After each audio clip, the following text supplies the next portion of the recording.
বাসন্তী পোলাও।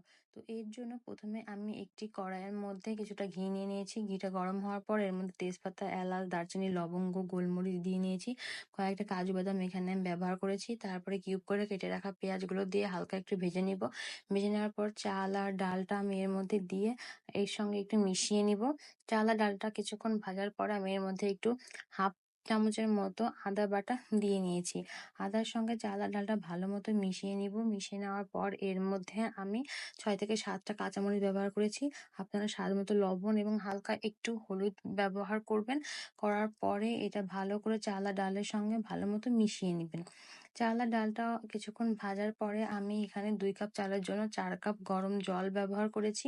আপনারা আপনাদের পরিমাণ মতো ব্যবহার করবেন। জলটা দেওয়ার পরে ভালো মতো মিশিয়ে নিয়ে এটাকে আমরা 15 মিনিটের জন্য মিডিয়াম ফ্লেমে কুক করব। কুক করার পর দেখুন টেক্সচারটা এমন এসেছে। তো এর মধ্যে কিছুটা কিশমিশ দিয়ে নিব। কিশমিশটা দেওয়ার পর এটা ভালো মতো এর সঙ্গে মিশিয়ে নিব।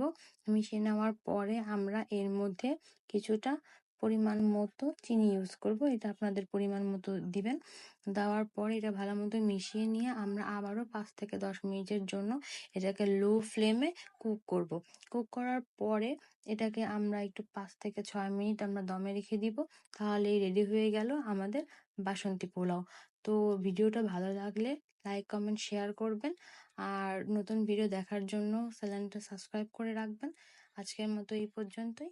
দেখা হবে নতুন একটি ভিডিওতে। বাই।